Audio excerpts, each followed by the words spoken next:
Good evening, everyone, wherever you are. It's either early evening, late evening, Shavua Tov, Chodesh Tov. Thank you, everyone, for joining me. And I want to thank, of course, the organizers at Nishmat and everyone who was responsible in organizing this really incredible event, an event that clearly has united many individuals from all over the world as we gather together to learn together, hopefully to find some inspiration, some chizuk together. And it is, again, a very special personal privilege to have the opportunity to learn with you. What I'm going to do, as I'm sure probably most of the other presenters have as well, is share my screen with you. And the source sheet that I've prepared is one that I don't know if it's too ambitious. We'll see if we're going to be able to get through all of these sources in the time that's been allotted. But what I'm hoping to be able to accomplish in the next less than 55 minutes at this point is there a hand already? Is that possible? I don't know if I'm supposed to pay attention. Yeah, but there's a raised hand. I'm going to keep going. So what I'd like to try to do is I want to try to focus on, obviously, we are all very distracted at the moment, and we are all very occupied and preoccupied and very focused on all that's going on in the world, in Eretz Yisrael in particular. But the truth of the matter is, we are all concerned about trends, about just further evidence of a world that is slowly but surely just seeing less and less certain from one day to the next. Timing is everything. And it just so happens that these events are unfolding at a time that we are starting to read once again of the beginning of our peoplehood. The events of October 7th began literally on the day of Shmini Atzeres, observed as Simchas Torah as well in Eretz Yisrael, a day in which we begin reading Parshas Bereishit. And it seems to me, I'm not the only one who has made this observation, that ever since then, the Parshas HaShavua has really enabled us to gain greater insight, not only into the Parsha itself, but perhaps gain more perspective into what is going on around us. I try very hard not to look ahead, and I'm trying not to think about this prospectively and look at what's going to happen next week and the 2 weeks and 3 weeks from now, and use that as a way of somehow predicting how things are going to unfold. I would not recommend that. I don't think that that's safe or responsible. It's rather presumptuous for anybody to try to play that game. That being said, to read, to interpret, and to sort of relive the Parshas HaShavua through the prism of what is going on around us is something that we should always do. And I have found it in many ways to be very comforting, particularly at this very disconcerting time. So what I'd like to do is I want to showcase several stories. One that we actually read yesterday in Parshas Toldos, one that we are going to read in the coming week, Parshas Vayetze, another one that we're going to read in a few weeks from now, as a way of highlighting and spotlighting the fact that throughout our history, and particularly when we read about the earliest days of our history, we have examples that we are all familiar with, but perhaps we haven't really related to them in this way, which sort of give us a little bit of a map, a guide, if you will, instruct us as to how we are to conduct ourselves at very difficult and challenging times such as this. The Ramban in his Hakdama to Sefer Bereishit actually tells us that the Torah incorporates stories, B'tchilas Bereishis, ki hu more anoshim baderech b'inyan emunah. The Ramban basically over here is essentially asking and addressing a very important question, and that is, why is it that the Torah includes stories? The truth is, the very first Rashi on Chumash, which is not here on the page, essentially asks the same question. Rashi quotes Rabbi Yitzchak, the Medrash tells us that the Torah could have begun in Parshas Bo, which is really the introduction to the 613 mitzvos, and to the extent that the Torah is a constitution, it's a book of laws, that would really have been the most appropriate place for the Torah to start. Rashi addresses it one way, and here the Ramban says that the stories of Sefer Bereishit, and we could argue, I guess, the first half of Sefer Shemos, they're not merely stories. These are not just simple narratives which are supposed to intrigue us, and they are very intriguing, and there's a lot that we could learn. But on a deeper level, says Ramban, it's a moradera. This is a guide which enables us which enables us to understand from a Torah perspective how to apply emuna to our lives. Specifically says Ramban B'inyan Hamuna. And here we are tonight talking about emuna and bitachon, how to try to ground ourselves and anchor ourselves at a time that we feel, many of us feel, very destabilized. So last week in Parshas Toldos, just yesterday, we read one of the most famous stories in Chumash, certainly in Sefer Bereishit, the story of Yaakov and Esav. And we know, of course, and time doesn't allow to actually review all the details leading up to this moment, but the very dramatic moment in which Yaakov, prompted by his mother Rivka, goes ahead and essentially, through an act of deception, takes a bracha that Esav certainly thought was coming to him. And as far as we can tell, all things being equal, al pi derech hateva, that's what should have happened. Yaakov gets involved. He essentially intercepts this bracha. And the Torah tells us, Kishmoa Esav is divrei aviv. The source number 2. When Esav hears his father tell him that I gave the bracha to Yaakov, vayitzak tza'aka gedola umara ad ma'od. The Torah describes, in what is uncharacteristically, I would say, some very elaborate detail over here, Esav's reaction. And he, you'll forgive me using the expression, he hits the roof. He goes completely out of his mind. He cries a shrieking cry, vayitzak tza'aka gedola umara ad ma'od, and he begs his father, please give me a bracha as well. And Yitzchak doesn't know what to do. He says, there's nothing I could do. Your brother came deceitfully and he took your bracha. And Esav begs Yitzchak, and he says, please, there's got to be something. There's got to be something you could do. He raises his voice and he cries. He's completely beside himself. He's coming apart at the seams. He cannot handle the distress, the disappointment, the pain, the anger, the fury that is building up inside of him because of what has happened. The Torah tells us that Esav was consumed with hatred for his brother for what he did. And Esav concludes at that moment. He says to himself, I'm going to wait for my father to die, and then I will murder my brother.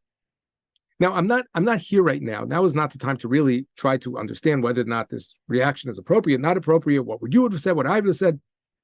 I'm presenting this to you because I want to contrast it in a moment with the way Yaakov handles a moment of, I would say, similar disappointment in this coming week's parsha. But just to appreciate for a moment the way the Torah records the reaction of Esav to something that he found terribly disappointed. He felt, understandably, he felt he was hurt. He felt taken advantage of. Good. And what is he? How does he react? He cries, he's filled with hatred, and he concludes in his heart he's going to kill his brother. Now, fast forward, only 2 prakim later, in source number 3, we're going to read this coming week. We all know the story. Yaakov runs away, he goes to Beis Lavan, and he meets Rachel. And it's love at first sight, is essentially what the Torah tells us. He wants to marry Rachel, but Lavan says, not so quick. You have to actually work for 7 years. And Yaakov does. And the Torah tells us it's not here in front of you, that because he loved Rachel so much, these days, these years, 7 years, they went by relatively quickly because he was so determined. He was so focused on what was waiting for him at the end, and that is Rachel, to spend the rest of his life with, again, as we would say, the woman of his dreams. And the Torah tells us it wasn't to be. Finally, the wedding day arrives. We all know the story. Vahi baboker. Now we are in source number 3. Vihine hi Leah. And lo and behold, what happens? Yaakov discovers it is Leah. Again, another time we can try to really unpack this story and know how is this possible? How did this happen? A lot of questions come to the surface. But right now we're just focusing very, very superficially over here. Yaakov discovers in the morning that he married the wrong woman. Vayomer alav. You just have to sort of imagine this. So I guess Yaakov, he walks over to his father-in-law's house, knocks on the door, and he says, excuse me, Dad, Vayomer alav, mazos asisali. What did you do to me? Halo barachel avaditimach. I worked for Rachel. Let me read something. Why did you fool me like this? Now again, just appreciate. The Torah doesn't say vayitzak tza'aka gedola mara'ad ma'od. The Torah doesn't say Yaakov kolo vayefk. He lets out this shriek and he cries. He goes to Lavan and he said, "What'd you do? How could you do this to me?" Vayomer Lavan, the ultimate swindler. Lo yeyasachen bimkomenu. And perhaps in some ways attending to a little bit get under Yaakov's skin over there and says, we don't do like you do, where you come from. In our place, the older goes first and then the younger ones. That's not how we do it over here. But he says, listen, if you want, finish the week of Sheva Brachos, and then you can go ahead and you can marry Rachel on the condition that you work for me another 7 years. Now, if Yaakov wanted, I imagine he could have taken Lavan to a din Torah, and they could have, battled this out in court.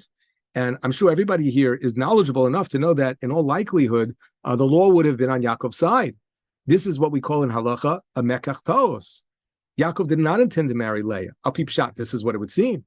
And yet, remarkably, he responds with just what seems to be a tremendous amount of understanding. I mean, just sort of acceptance, I should say. Vayas Yaakov Cain. Yaakov does it. It's like the story ends. Now, it doesn't really end because the heartache and the dysfunction that exists in Yaakov's household for many, many years to come and beyond, because of the fact that he was married to 2 sisters. So we know this was not the end. This was really just the beginning of a very, very challenging situation. But it's unbelievable. Yaakov and Esav, 2 brothers, twins nonetheless. And just note the contrast, the difference in the way Esav reacts and responds to disappointment, particularly when he feels that he's been taken advantage of by somebody else.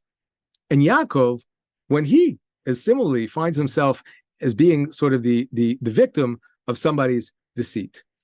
It would seem that Rashi is bothered by this as well. And Rashi, on the word acheros, because the Torah says, work for me, od sheva shanim acheros. Rashi seems to be bothered by the word acheros. 7 more years, other years, additional years. Who needed that? Just say od sheva shanim. So Rashi says acheros tells us hekishon l'rishonos, that there's a hekesh, that there's a connection that's being drawn between the first 7 years and the latter 7 years. Ma rishonos be'emuna, af achronos be'emuna. Says Rashi, just like the first 7 years, Yaakov worked diligently from a place of Amunah, meaning not only Amunah b'Hashem, but sort of Amunah in the process. I have a handle on what's going on. I've come to a wonderful place. I've met a wonderful woman. I'm working. I'm engaged, and it's all going to be great. Dreaming of his future. So the first 7 were Amunah, af achronos be'Amunah. The next 7 years, rather than being years in which he was disgruntled and bitter and angry and feel constantly as if he'd been taken advantage of and trying to seek revenge, and how am I going to take it out against Lavan, rather than plotting to kill him, says Rashi, even though he also was a victim of deceit, nevertheless, he experienced these 7 years from a place of Amunah. In the Sefer Rabbi Yosef Salant, in his commentary on Sefer Bereishit, he doesn't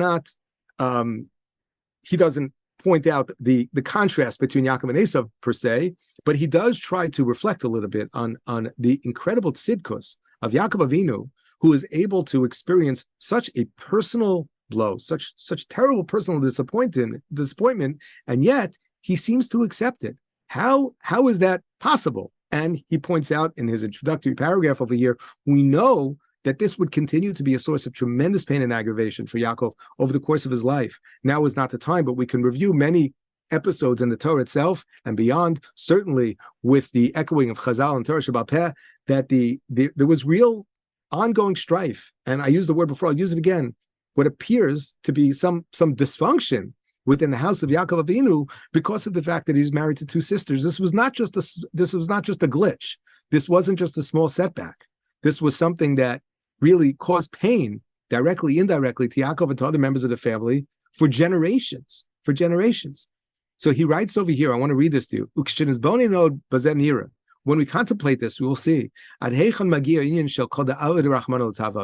We see from here how far-reaching is this idea that Chazal tell us when a person believes that everything that God does is latav, is for good. For a person to have the belief that everything is min hashamayim, it's for my good. It's ultimately for my benefit. And even if what happens to me is coming from a very evil place. Says the Bar Yosef, we are not excusing Lavan for his actions. What Lavan did to Yaakov was an act of Ramos. He's called Lavan Aramoi. He was a swindler. What he did was wrong, and undoubtedly he would have been punished for it. But Yaakov was able somehow, despite the fact that he had been wrongly treated by Lavan, he was able at that moment to find within inside of himself the ability to have bitachon, that there's a purpose for this. It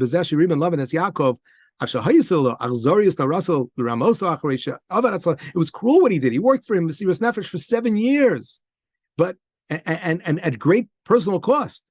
But nevertheless, Yaakov believed that there was a greater purpose, there was a greater good in this. The Bar Yosef goes on to remind us that Yaakov could not have known this yet, but ultimately, because of the fact that Yaakov was married to Rachel and Leah, set the stage for a story would continue to unfold, and ultimately, when Bnei Yisrael would be sent into Galus, it was Rachel mivakal baneha. Again, without going into the details right now, many of you, perhaps all of you, are familiar with this idea that it was Rachel Imenu's cries and her position within the family of Klal Yisrael that enabled her to beseech HaKadosh Baruch Hu at such a terribly important and such an auspicious time. And perhaps none of this could have happened were it not for this moment. So we rarely do we actually have the ability, we're going to talk about this a little more in a moment, to actually know with any degree of certainty or confidence why things happen. We can really never know why things happen. But what we can try to do is develop a perspective like Yaakov Avinu had, that Kol Davar Rachman L'Tav Avid. And have I been hurt? Yes, I've been hurt. And do I have a right to be upset? And the time is yes. But unlike Esav, who reacts, Vayitzak, and he says, I'm going to kill my brother, Yaakov accepts it. He accepts it and says, this is the way it is supposed to be. I want to give you another example. Later on, perhaps one could argue the most dramatic moment in all of Sefer Bereishit, and arguably in the entire Chamisha Chumshei Torah, when Yosef reveals himself to his brothers, right? We know this story. We read it so many times, but nevertheless, it never fails to arouse within us that same degree of excitement and anticipation. And we know it's going to happen, but yet it's such a dramatic moment.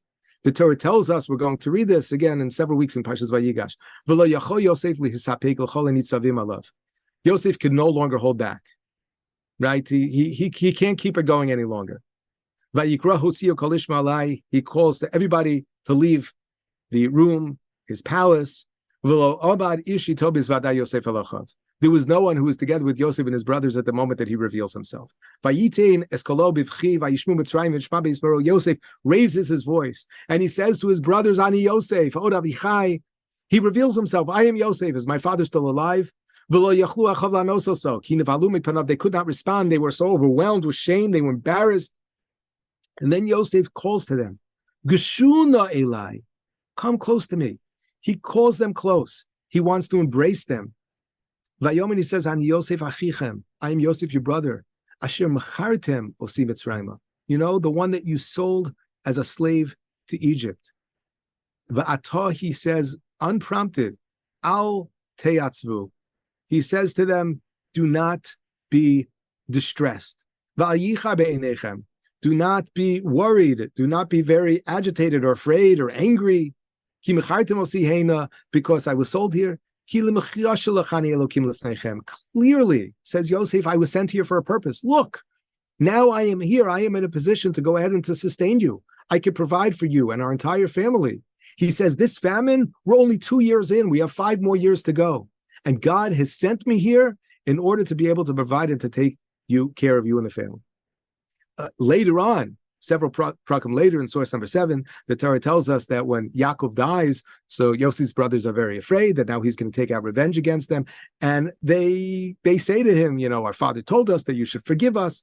Again, I'm in the interest of time, I'm going to skip through some of the details, but I want you to see these words. Source number 7, midway through the paragraph, Vayomer elayim Yosef, al tiro, don't be afraid.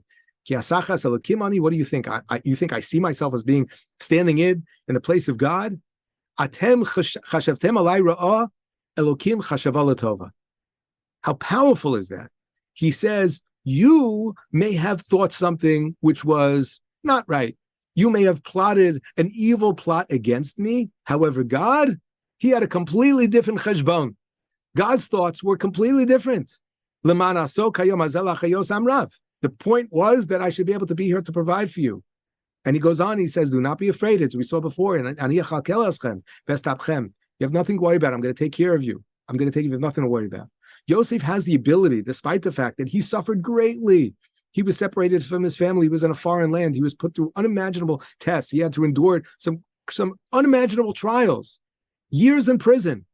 And yet, he is able to look at them and say, listen, you may have had whatever thoughts you did, but clearly there was a bigger picture here. Clearly there was a bigger picture. Does this mean that somehow the brothers are to be absolved of their sin? Does this mean that because this was part of God's plan, that they are not to be held accountable? It's a little problematic to say that. The Rambam in Hilchos Tshuva writes, Rishus l'chol adam nasuna. A person has the capacity, every person has the ability to make choices. If a person wants to move in what we would say the right direction, not to the right as opposed to the left, but the proper direction, and be a tzaddik, go ahead. And you know what? If you want to make wrong choices, if a person chooses to go on the path of evil, well, harishus biyado. Says the Rambam, davar zeh ikar gadolhu v'nei amar haTorah v'mitzvah. This is a primary pillar. This is a foundation of Kol HaTorah Kula, because the Rambam goes on to say, listen, if not for that, then there's no basis for schar v'onesh. We could not be held accountable for our actions if everything we were going to do was predetermined. If our hand is being forced by God, then how could we be held accountable? So this raises right now a very, very strange sort of situation we find ourselves in right now. On the one hand, we see that Yaakov Avinu, that Yosef HaTzadik, and others as well are modeling an attitude, a perspective where they believe that everything that is happening to me right now is predetermined, that this is what God wants. It's all for the best. But yet they are they're saying this after having been hurt by other people. They've been victimized. They've been put through terrible, painful situations because of somebody's evil choice. So how do we reconcile that? I want to read to you, it's not on the page, but I want to read to you a quote from Rav Meir Twersky. This is on the website Torah Web. And Rav Twersky writes as follows. He says there's a difference between viewing life from the perspectives of being subjects or objects. And he writes as follows. As subjects, people act with unrestrained free will. What we do is voluntarily done. Hence, we are entirely responsible for all of our actions. As objects, however, people are governed by divine providence. How, if at all, we are impacted by the voluntary actions of others is determined by divine providence. Hence, human responsibility notwithstanding, Hashem is the true and only cause of everything that happens to us.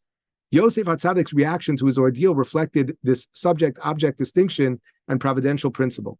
On the one hand, he recognized that his brothers acted voluntarily and accordingly held them responsible for their actions, hence his sharp rebuke. On the other hand, Yosef also understood that HaKadosh Baruch Hu allowed the brothers to implement their design because, and only because, his ordeal was divinely ordained. Hashem was the true, ultimate cause of his, here he says, fortune, in parentheses, misfortune. Hence, as depicted by the Medrash, he immediately responded to the sale by repenting and never desired revenge. Human nature impels us to seek revenge from those who are responsible for our plight. When we recognize that Hashem is the ultimate and first cause of everything which we as objects endure, then the very thought of revenge becomes nonsensical. Yosef encapsulated this profound teaching in his response to his brothers. He was at once remonstrative and reassuring, is my father still alive? As subjects, you acted freely and thus sinned grievously. It was not you who sent me here, but God. As an object, my destiny was exclusively determined by the will of God, and thus, do not be disconcerted, I do not seek revenge. This is a very, very powerful idea, a fascinating idea, in which Rav Twersky is basically saying that two things can be true at the same time. And we have obviously extremely limited perspective when it comes to this. It's very, very difficult to do the math in real life, to feel both simultaneously as a subject and as an object, and theologically, to try to understand this, at every moment of our life, to like I said, to just sort of make, to do all the math and to tie up all the loose ends. It's easier said than done. But at least conceptually, we can perhaps have the faith and the humility to appreciate that the world is a very complicated place. And HaKadosh Baruch Hu has created a world in which we as human beings have the capacity to make choices. And as a result, we can also be in a situation where we get hurt by the choices of others, but yet there is a bigger plan. And HaKadosh Baruch Hu, who orchestrates so much of what happens in the world, is really behind the scenes. And we are, at any given point in time, both the subject and an object. The Sefer HaChinuch actually uses this idea to explain why it is that it is prohibited for us to take revenge against another Jew. Now we're not going to talk about revenge, and the topic of revenge is actually something which is a very important topic to discuss in itself, particularly with all that's going on in Israel at the moment. The revenge that we're talking about over here, where the Sefer HaChinuch is trying to explain the Sharshi HaMitzvah of what it says in Parshas Kedoshim, Lo Sikom V'Lo Sitor. This is talking about a very specific type of revenge in a very limited set of circumstances. We're not talking about vengeance against our enemies in the sort of situations that are going on in the moment. But the topic of revenge is a very important one, and many of the Rishonim debate, and I'm aware of at least half a dozen explanations as to why it is that the Torah prohibits revenge. And but before we even see what the Sefer HaChinuch says, to just highlight that question, God himself is identified again and again as being a God of vengeance. Every Wednesday, the Shir Shalom begins with El Nekamos, that HaKadosh Baruch Hu is a God of vengeance.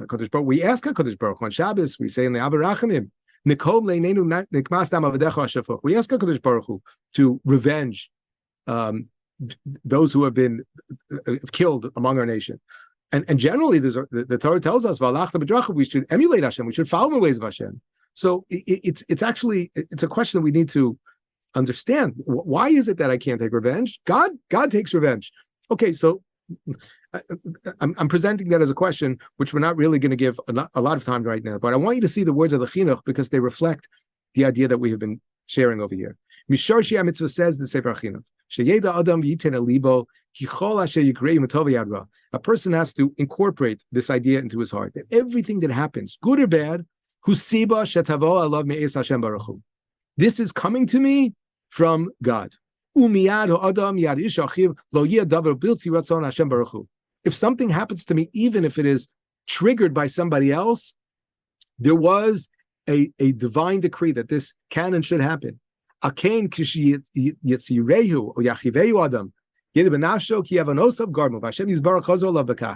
things happen and they don't go my way, I have to understand that there's a purpose for this. This was something that HaKadosh Baruch Hu greenlighted.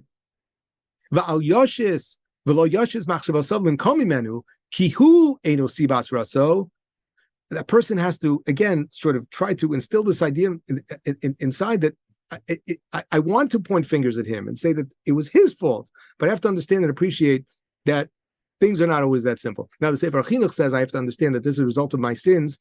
That may be true in many cases. I'm sure that Sefer HaChinuch himself would acknowledge, as Chazal tells us, the Talmud tells us, the Gemara tells us, that we cannot understand all of Yisurin as being something which can be traced back necessarily to sin, but certainly, broadly speaking, we can make such an assumption. Not always is it necessarily traced back to sin, but the idea over here is the Sefer HaChinuch is saying, listen, none of this is a license for a person to go ahead and to take any sort of illicit action against somebody else. So on the one hand, if I get clapped on the face, I could say, that was coming to me. For some reason, this was supposed to happen. That doesn't mean that somebody now has a license to go ahead and hit somebody else. You're not allowed to do that. The Torah prohibits going ahead and striking another individual or treating another person in a way that's not considerate and nice, right? There's a mitzvah. You have to be nice to people, but yet, when something doesn't go my way and a person is not nice to me, I have to recognize that this is coming from God. Just going back to, and just sort of a concluding point on the story with Yosef, what's so incredible about this particular story with Yosef is that Yosef, on the one hand, he's acting in such an honorable way. He's saying that it wasn't you. You may have had your thoughts and you may have had your machashvanos, but I know that this was coming from God. So Yosef, in his mind, thought that he had it all figured out. As he says to his brothers, why am I here? I'm here because, as it says, Anochi achal keleschem, I'm here to provide for you. I'm here to make sure that you guys have what to eat so nobody will starve in the famine.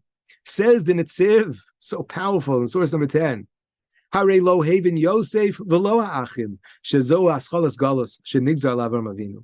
Yosef didn't understand the big picture. Yosef thought that, oh, he figured it all out. Oh, I know why this is happening.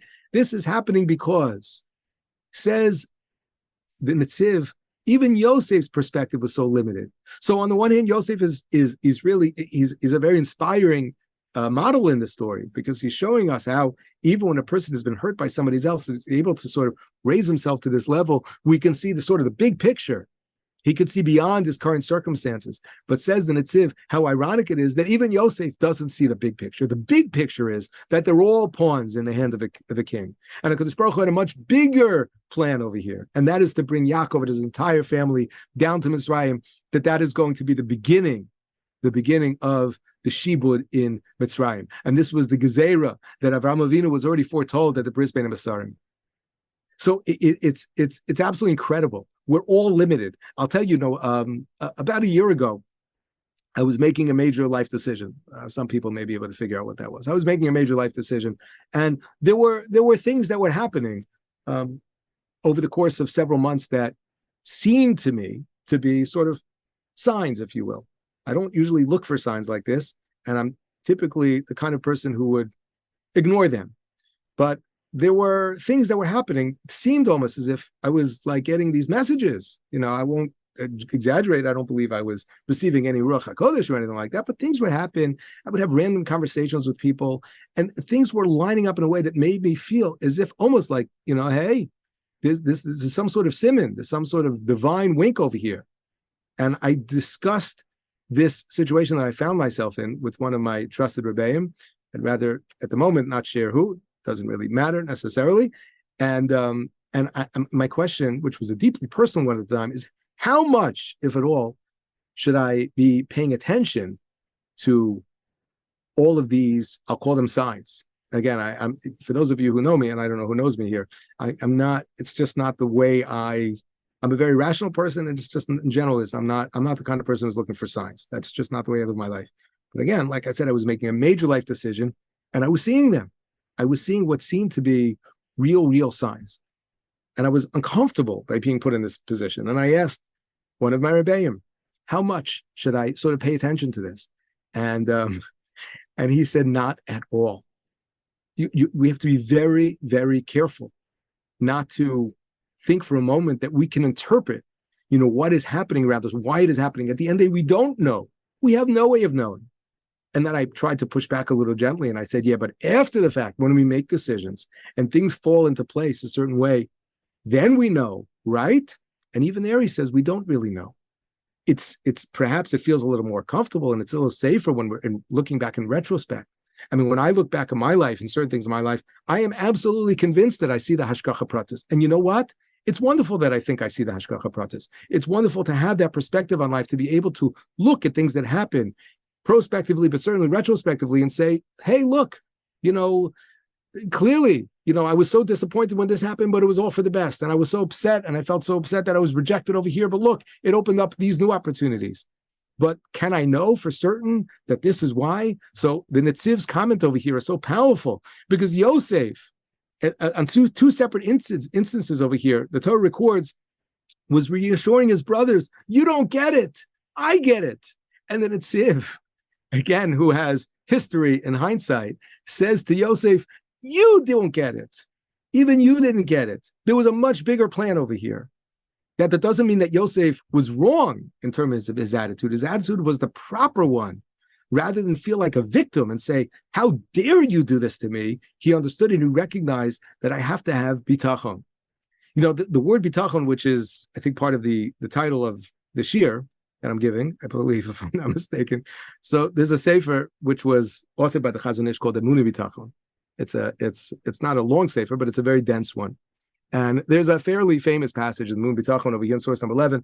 I'm going to read just a part of it, because I see already I'm running out of time very quickly. So the Chazon Ish basically says, there's a common mistake. I'm just going to read this in English, if that's okay. He says this is a common mistake that a lot of people have. There's a very, very common misconception people have about Bitachon. They think that Bitachon means that whenever I find myself in a situation and I'm facing uncertainty, I don't know how things are going to play out. And I'm very concerned, I'm very worried, I'm very frightened. I see 2 or 3 or 4 paths ahead of me. I don't know what's going to be. I don't know what's right.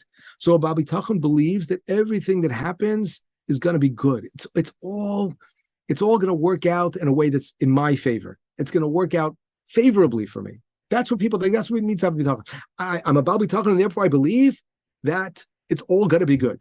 So if God forbid, if I'm dealing with a situation where there's a medical crisis of some sorts, and I'm very afraid because there are lots of possibilities. So if I have bitachon, I believe that it's gonna come out good. It's gonna be good. What it means to be good. There'll be a cure, or it'll turn out that I don't have what everybody's afraid of.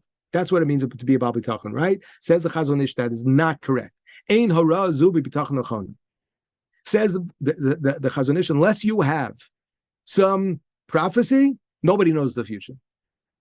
Who knows? How do I know?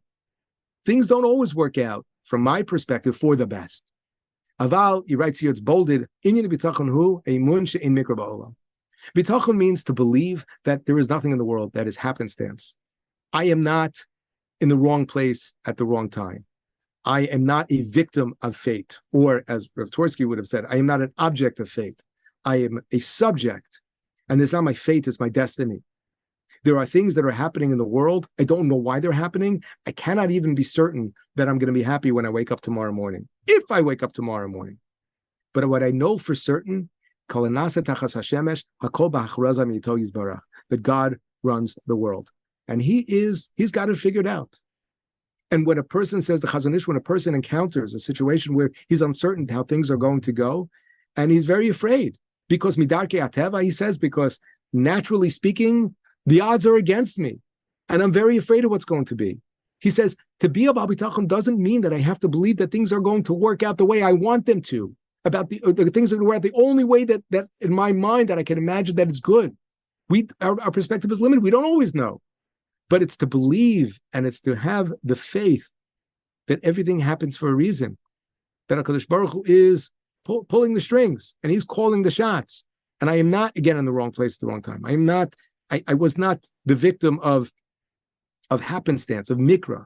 That's not what we believe. That, says the Chazon Ish, sort of definitionally, is what bitachon means. I'll relate to this to a concept, again, in the interest of time. I'm just going to go through this quickly right now. But there's a Mishnah Maseches Brachos, which tells us, Chayiv Adam levarech al hara'a kishem shemavarech al hatova, that a person is obligated to recite a bracha on bad tidings, just as he's recited the bracha on good tidings. So that's what it says. So the Gemara, in source number 13 over here, and Dav Samach and Beis Maseches Brachos, says, what does this mean? My chayiv levarech al hara'a kishem shemavarech al hatova. What does that mean practically? What is the halacha that is generated by this idea that a person is obligated to recite a bracha on bad tidings like on good tidings? If you can tell me, just like a person recites on good news, the bracha hatova meitiv, kach mevarech ala ra tova meitiv, so too on bad news, but that's not true. Vatnan, the Mishnah teaches, al basuras tovos, you say atova meitiv, al basuras rose, you say baruch tanayamis. So the Gemara says the Mishnah can't mean that the bracha is the same. It's not. When I hear good news, I say the bracha v'tova meitiv. When I hear bad news, I say the bracha dayan emes. So what does it mean kishem, or chayiv adam levarech kishem shemevarech? What does that mean kishem? Amar Rava, this is a fascinating response Rava gives. Amar Rava lo nitzracha ela lekublinu besimcha. Says Rava, I'll tell you what it means. Just as when a person makes a bracha on good news, he says it besimcha, so too when you say the bracha on bad news, it should be besimcha. Now, what does that mean?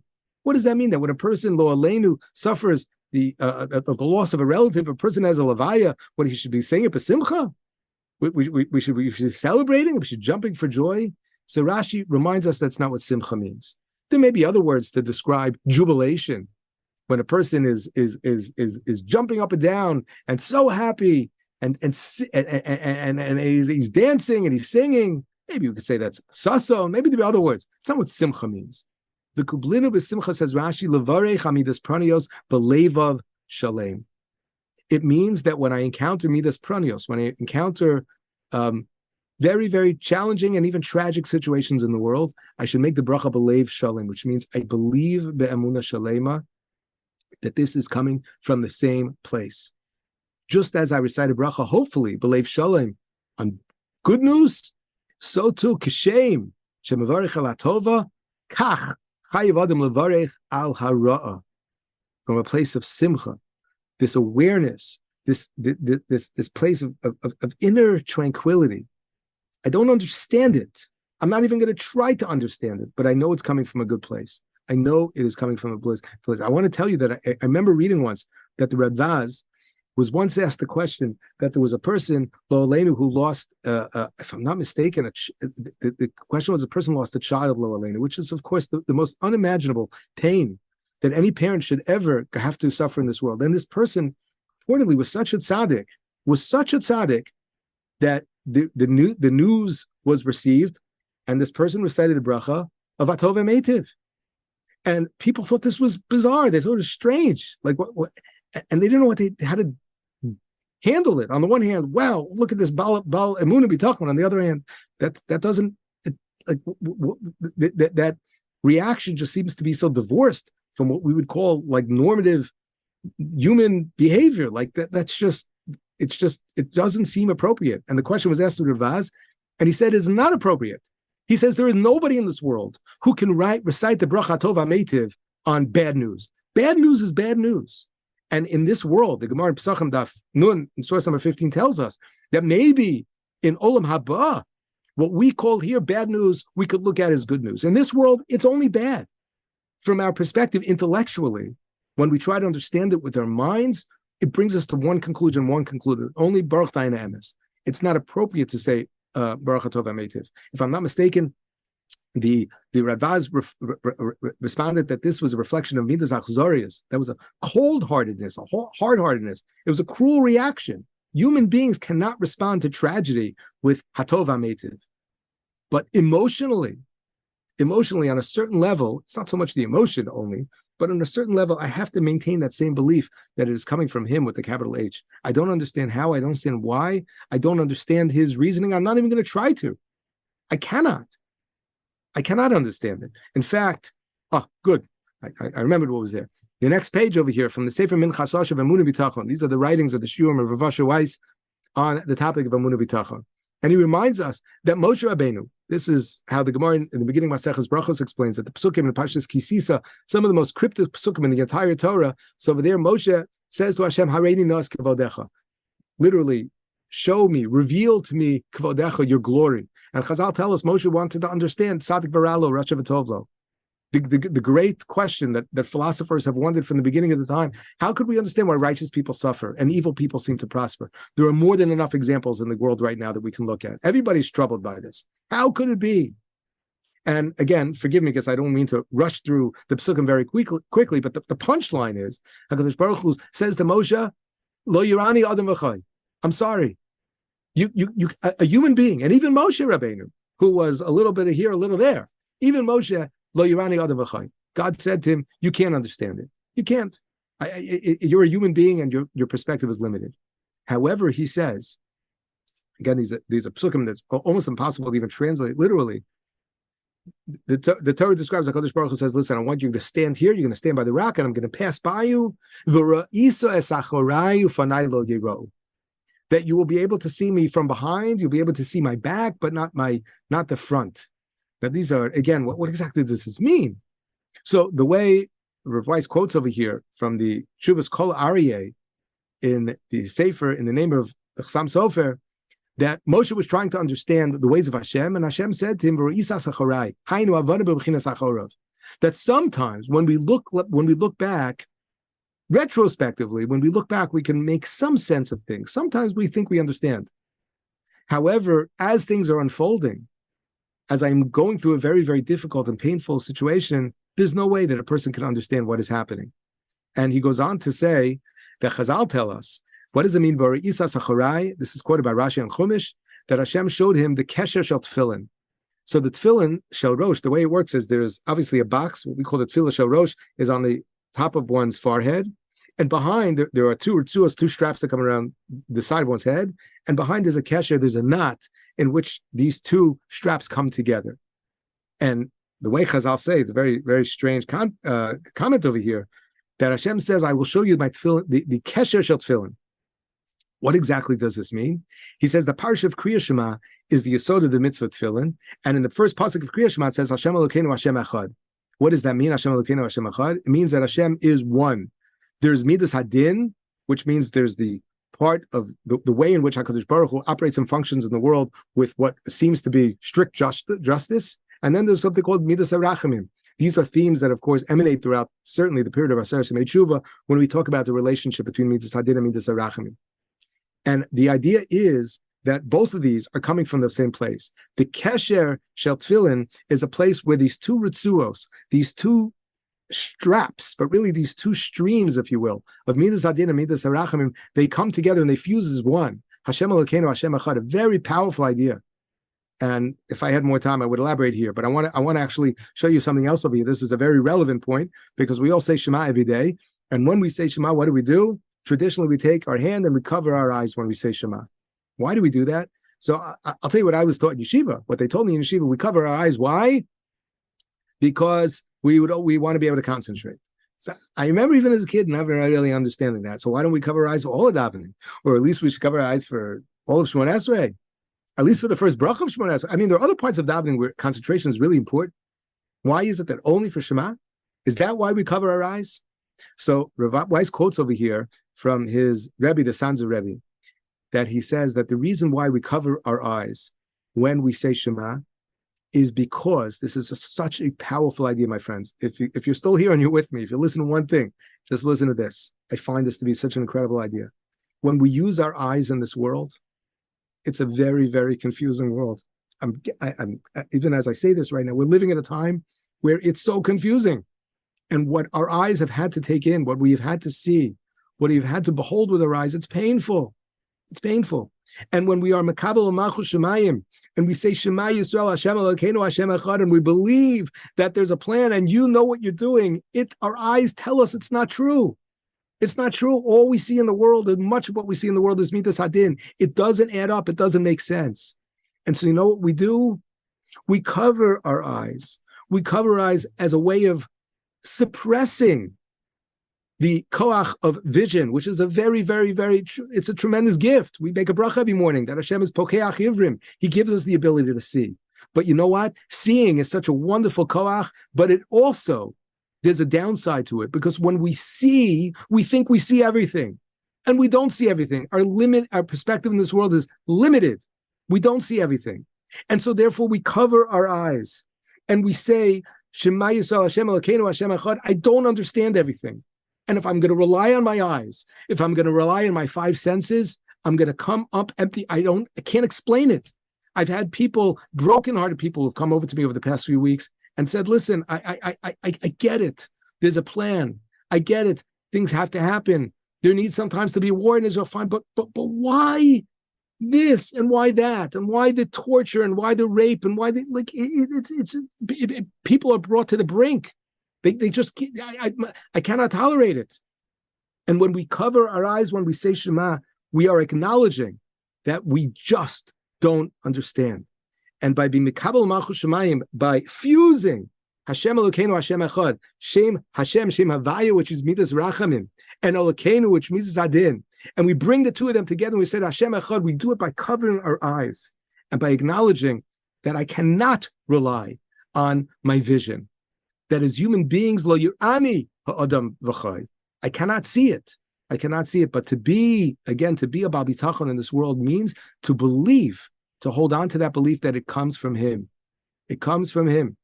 And that's what it means, as the Chazon Ish taught us, that's what it means to be a Baal Bitachon.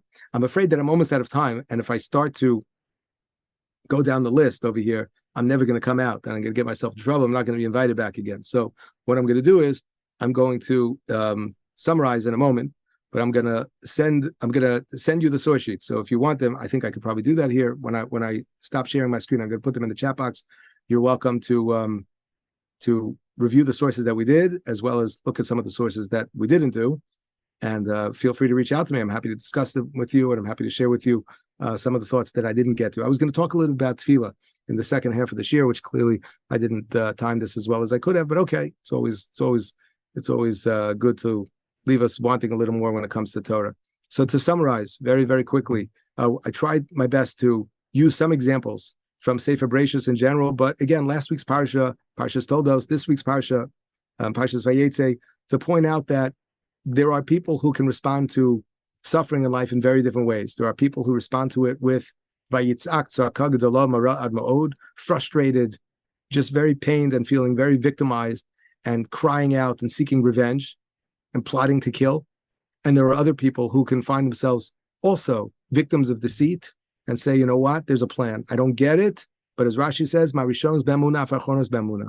And Yaakov Avinu's capacity to be able to endure, not just in the moment, but for the rest of his life, the pain and the suffering that his whole family had to endure because of Lavan's actions, did not prevent him from being able to recognize that this was part of a divine plan. Yosef HaTzadik similarly was able to put what happened to him in perspective, and he did not give his brothers a pass entirely. He did call them out on it, and undoubtedly they were held responsible. Chazal tell us in other places that there were great consequences to Mechiras Yosef, but that doesn't change the fact that there was a plan here. Yosef had to go to Mitzrayim, and how powerful the words of the Netziv are. Don't forget the Netziv.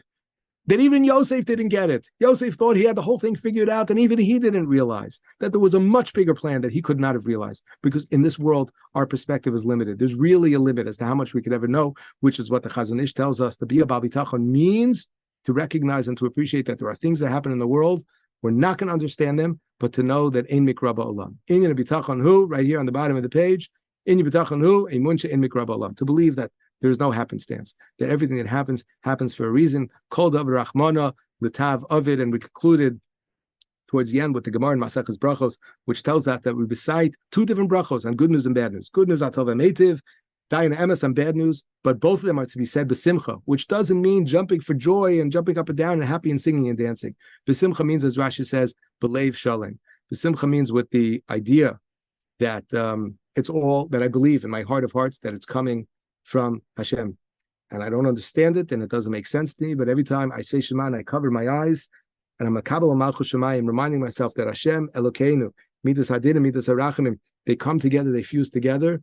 But I'm going to close my eyes, because if I'm going to rely on my eyes and my ears, if I'm going to use my senses, and that's going to be my primary method of making sense of the world, I'm going to be very confused and very frustrated over the course of my life. Rather, I'm going to try my best. I'm going to try my best to be the kind of person who, at those moments, when I'm Mekabel Malchus Shemayim, at those moments with intense focus, to remind myself that Hashem Elokeinu, Hashem Echad, it all comes from Him. At that moment, I'm going to close my eyes and remind myself that I cannot understand it. Lo Yirani Ha'adam V'chai. Moshe Rabbeinu was told, you cannot understand. I thank you very much for joining me. I feel once again honored to have this schus. I'm going to now put in the chat box. Give me 1 second. I'm going to put the source sheet, and I wish you all continued hatzlacha. And I just have to find it here. Give me 1 second. Okay, I'm officially going to stop talking so I can do this at the same time. But thank you again for joining me.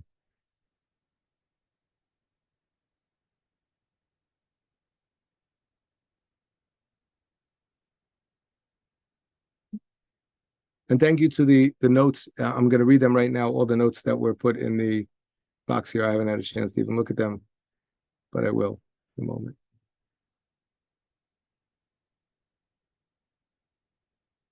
Okay, there you go. There are the source sheets. So feel free to use them to enjoy them. And like I said, feel free to follow up. I'm going to put my email address here as well.